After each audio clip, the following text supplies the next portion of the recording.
और इस वक्त कार्यवाही क्या चल रही है आपको सुनाते हैं, दिखाते हैं राज्यसभा में। Therefore, I request you, people who have gone there unauthorized, they should be punished.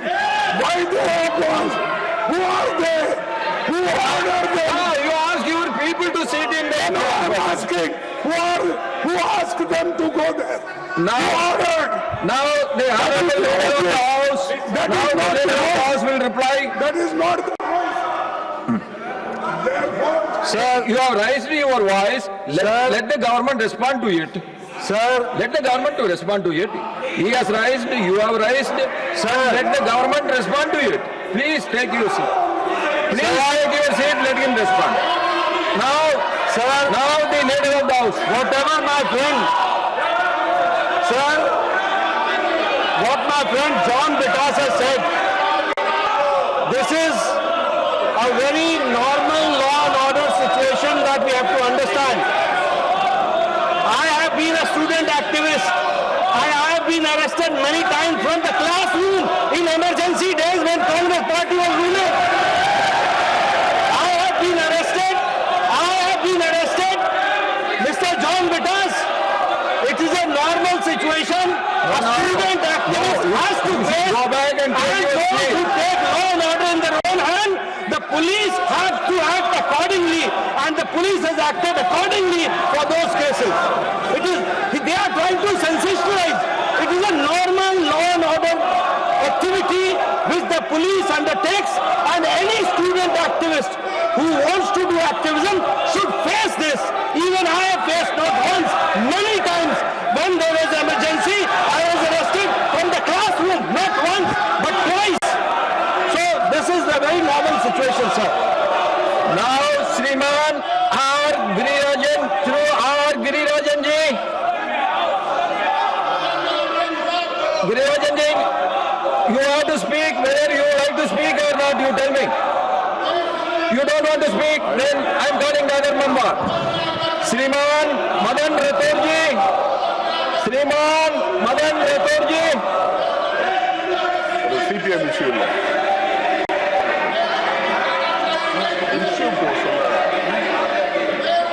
सभापति महोदय, मैं आपके माध्यम से एक ऐसा विषय उठा रहा हूं जिसका सामना सबको करना पड़ रहा है। वो है कि जो ट्रैफिक व्यवस्था देश में सुधारने की जरूरत है, इस विषय पर मैं ये ध्यान आकर्षित करना चाहता हूँ। हम अपना समय मैनेजमेंट करके निकलते हैं, लेकिन जो ट्रैफिक की समस्या का सामना जब करना पड़ता है तो यथा समय पहुंच नहीं पाते। कई बार ऐसी भी स्थिति बनती है कि जब समय अधिक लेकर के निकलते हैं और आसानी से जल्दी पहुंच जाते हैं तो वहां पर भी हमारा समय खराब होता है। इसके लिए ट्रैफिक मैनेजमेंट की आवश्यकता है। मैं आपके माध्यम से हमारे देश के प्रधानमंत्री आदरणीय नरेंद्र मोदी जी को और राजस्थान के मुख्यमंत्री भजन लाल जी शर्मा को धन्यवाद देना चाहूंगा कि अभी हमारे जयपुर में मेट्रो से फेज सेकंड का उन्होंने शिलान्यास किया, तो इसके लिए निश्चित रूप से ट्रैफिक व्यवस्था में सुधार होगा। मैं आपका ध्यान आकर्षित करना चाहूंगा, राजस्थान के कोटा में इस प्रकार की व्यवस्था की गई है कि जो भी चौराहे हैं वहां पर या तो अंडरपास बना दिया या ओवरब्रिज बना दिया, ताकि कहीं पर भी सिग्नल पर रुकने की जरूरत नहीं पड़े। इस प्रकार की व्यवस्था राजस्थान सरकार ने की है। मैं इसके लिए राजस्थान सरकार को और केंद्र में हमारी केंद्रीय परिवहन मंत्री जी का भी धन्यवाद देना चाहूंगा। सभापति महोदय, कई देशों में हमने देखा है कि वहां पर लोग मेट्रो से सफर करते हैं और बड़े बड़े अधिकारी भी, चाहे कलेक्टर हो, एसपी हो या कोई मंत्री हो, वो भी मेट्रो से सफर करके और वहां उतर करके साइकिल लेकर अपने गंतव्य तक पहुंचते हैं। तो ये व्यवस्था ये राज्यसभा की कार्यवाही आप देख रहे हैं और यहां पर भी ऑपोजिशन की तरफ से हंगामा नजर आ रहा है। मल्लिकार्जुन खड़गे की तरफ से यह कहा गया कि देश में लोकतंत्र आज सुरक्षित नहीं रहा। इस पर जेपी नड्डा खड़े हुए और उन्होंने कांग्रेस की इमरजेंसी की याद दिलाई। कांग्रेस सरकार के वक्त जो इमरजेंसी लगाई गई थी उसकी याद दिलाई। आनंद प्रकाश पांडे हमारे संवाददाता हमारे साथ मौजूद हैं। आनंद, क्या हुआ और मल्लिकार्जुन खड़गे क्या कहने की कोशिश कर रहे थे, सरकार की तरफ से क्या जवाब दिया गया, क्योंकि शोर शराबा काफी हो रहा था, अगर आप हमारे दर्शकों को बता पाए।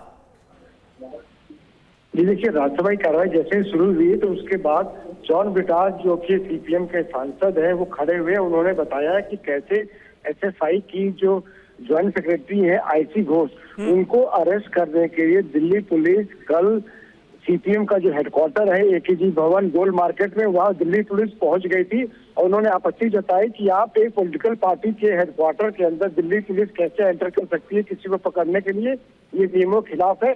आप पहले घर घुसते थे, अब आप जो है पार्टी के हेडक्वार्टर तक पहुंच जा रहे, उसको लेकर उन्होंने आपत्ति जताई। जिसके बाद जेपी नड्डा खड़े हुए, उन्होंने कहा कि ये कोई नई बात नहीं है, कानून और लॉ एंड ऑर्डर के सिचुएशन में ऐसा कई बार करना पड़ता है। जेपी नड्डा ने अपना उदाहरण दिया कि मुझे तो कई बार छात्र आंदोलन के समय क्लासरूम से मुझे अरेस्ट किया गया था। तो उन्होंने कहा था कि दिल्ली पुलिस को जो उचित लगा उसने किया और दिल्ली पुलिस को पकड़ने के लिए गई थी आईसी घोष को, तब वहां पे जॉन ब्रिटास मौजूद थे, उन्होंने दिल्ली पुलिस को रोकने की कोशिश की, उनको समझाने की कोशिश की, जिसके बाद कल दिल्ली पुलिस बिना आईसी घोष को पकड़े हुए उनको हिरासत में ले वापस लौट आई थी। अब तमाम जो विपक्ष के दल है वो कह रहे हैं कि क्या ऐसी तानाशाही हो गई है कि अब दिल्ली पुलिस पार्टी के हेडक्वार्टर तक में घुसेगी। अच्छा आनंद, और इसका दिल्ली में हुए स्टूडेंट प्रोटेस्ट से कोई वास्ता नहीं है ना? ये तो 2021 वाला मामला है जब वो बांग्ला भवन के सामने प्रदर्शन हुआ था, आईसी घोष पर उस पर जो मामला चल रहा है उसके तहत ये गिरफ्तारी करने के लिए दिल्ली पुलिस पहुंची थी। नहीं, जो आप बात बता रहे 2021 का ही मामला है। बांग्ला भवन के सामने दिल्ली में प्रोटेस्ट किया था आईसी घोष ने अपने एसएफआई के एक्टिविस्ट के साथ, ही उसका मामला है।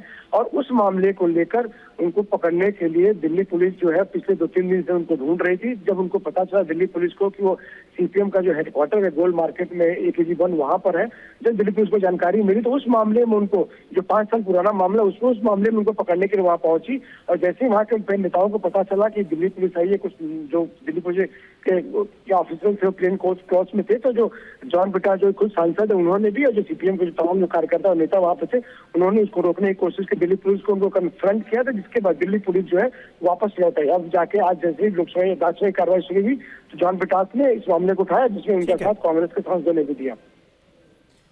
ठीक है आनंद, बहुत बहुत शुक्रिया आपका इस पूरी जानकारी के लिए। और प्रियंका गांधी को सुन लेते हैं, वो क्या बोल रही हैं। तो आईसी घोष को गिरफ्तार करने के लिए जब दिल्ली पुलिस पहुंची सीपीएम के दफ्तर में, उसको लेकर जो मुद्दा है वो मल्लिकार्जुन खड़गे की तरफ से उठाया गया। नेता प्रतिपक्ष राज्यसभा में मल्लिकार्जुन खड़गे, और इसी को लेकर हमने सुना कि ऐसे जेपी नड्डा की तरफ से प्रतिक्रिया दी गई।